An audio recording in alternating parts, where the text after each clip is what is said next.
And I signed my name in blood. And actually, I used a needle and I drew blood from my left thumb, because that's what it said on the Order of Nine Angles website. And I signed my name in blood, which I didn't get enough blood out, and I did the best that I could. And I keep telling people it's what's in your heart and your intention. You don't have to have every little aspect of your ritual go perfect for you to be dedicated. And I put the paper in the fire of a black candle that I had. Back then, you could even get black candles at Target. Of course, Christians, they're trying to stop us any way they possibly can. And they try to see to it that black candles aren't available. And I keep telling people it's what's in your heart. Use a blue candle if you can. Use a red candle. You know, even green is the color of Astaroth. You know, as long as you have a candle there and or some kind of fire, it's what's in your heart that's most important. Even if teenagers, if you're really, really in danger, do your dedication on the astral. Do it in your astral temple. Nothing can stop you. You know, maybe they can physically stop you, but your mind is free.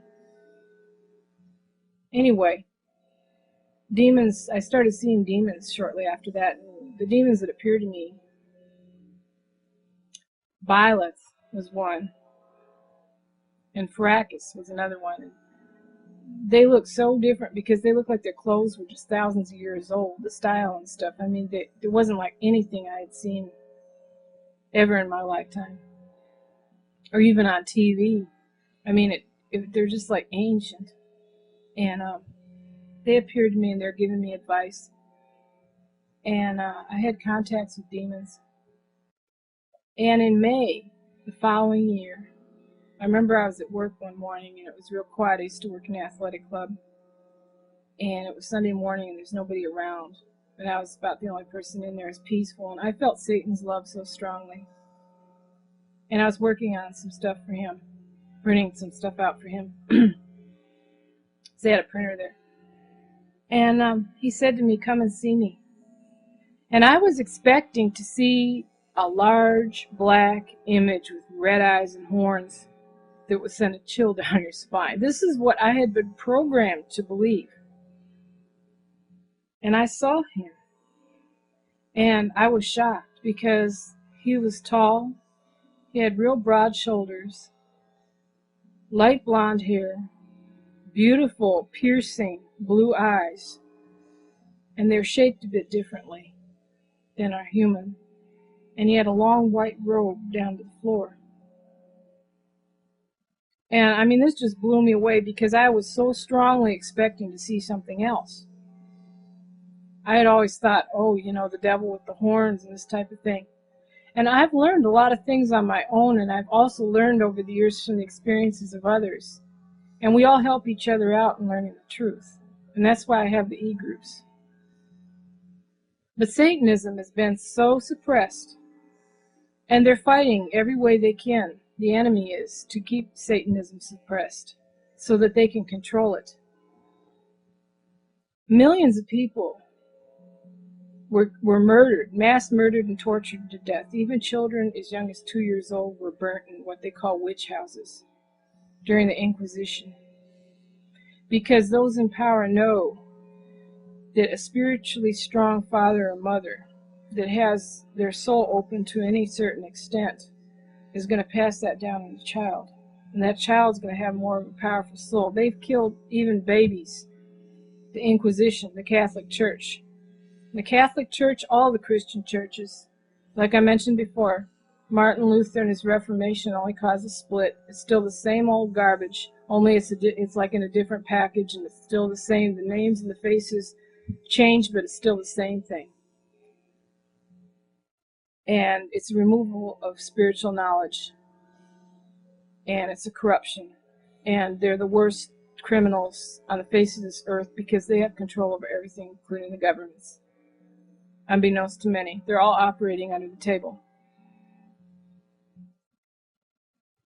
And by teaching people to be slaves and indoctrinating the human beings to take all kinds of abuse and all this twisted, corrupted focus of love, love, love, which is so corrupted and twisted and sick, it isn't even funny, and anti-life, they're creating slaves, a slave mentality. And not only this bleeds over into generations. to where they can operate a world slave state. And the original Freemasons, okay, had a totally different idea of a new world order than this garbage that the Christian church is pushing. Freemasons such as George Washington and Thomas Jefferson, I believe, different, nearly all of the founding fathers of the United States of America were Freemasons. You can even see images, I think, on the back of the $2 bill where George Washington's wearing the royal apron, and that has to go back to Egypt, the royal apron. And these men were honorable, and they wanted a new Atlantis. And the original United States Constitution of freedom is a satanic government, to where you're free, and the separation of church and state. But the Christians have corrupted this, and they've tried every way they can again to relieve you of your freedom. And that new world order that they're talking about is what the Christian church is all about, to where everybody's enslaved, everybody's barcoded, everybody's living under this slave state where you're operated, where it's operated on and type of thing, your mind, and you can't even think. That's their new world order. But the original satanic new world order was the knowledge of Atlantis and ancient Egypt and these ancient truths, to where we were going to be able to discover these freely and openly without persecution. Because the people came here from Europe because of religious persecution, but yet they brought the church with them, the Salem witch trials and all their garbage. Christianity infests, like a cancerous virus, and it destroys. It eats away the spirit of humanity. But there's two new world orders. And as for the Freemasons, they're originally Luciferian, but they've been infiltrated like everything else, which is quite obvious. Satan himself told me that. And since I saw Father Satan, and I've been working so hard for him over these years, I've gotten to be close with him. But I have extreme respect for him, and I don't go calling on him for anything trivial. And he's told me a lot of things that have come to pass. And I work directly with him. And a lot of the writings I have on my website, I've been learning as I've been going along. And in order for telepathy to really work, you have to have something in your mind to where it can be connected with, to where they can relate, where the gods can relate to us.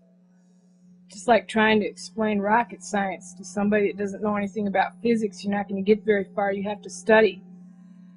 And when you reach a certain point in your studies, then you can advance, because demons can show you different things and show you a different aspect of what you're studying, or lead you even on to different things. Father Satan told me about copper a long time ago, and it didn't mean anything to me. I just looked at these little green pills in a vitamin jar, and I thought that was copper. I didn't realize it had to do with the heart chakra, and it's the all-important element in the circulation, the chi in the body, the kundalini, the life force. And that's why women on their menstrual periods are most powerful with sex magic, is because the copper, the natural copper in the body, is higher during that time, and it facilitates the life force and it amplifies it during that time.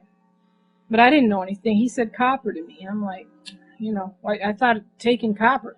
And it didn't do anything. Yeah, I got a little jar of vitamins. I was trying to take copper. He's told me a lot of things about the war in the Middle East.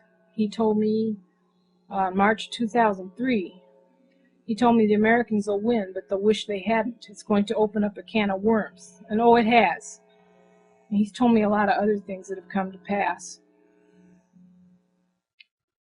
And with communicating with Father Satan and his demons, you have to be open. There's times I've had some missed messages that I got off. They weren't really important, but when I had a real strong concept in my mind that I saw something I believed was true, and it wasn't. And then I had an off communication, so to speak, because you have to be open. I mean, if you're really, really set that something's just totally true, they're not going to get through to you. But for the most part, I've been open. I've learned telepathic communication is something you need to work at. You need to be open. Most of my missed messages went out a long time ago. In the first 2 years, I was a Satanist. But once you establish a strong connection and you do enough power meditation, you open your soul. I mean, the messages come in a lot stronger when you're, having conversations back and forth, and then they happen in reality. Things Father Satan has told me about my personal life has happened in reality. But he's a wonderful God, and he's always looked out for me, and he's looked out for a lot of other people too, his dedicated ones. And he's never let me down. And it's important, like I said, that we empower ourselves and we work on ourselves and we learn everything we can. Hail Satan.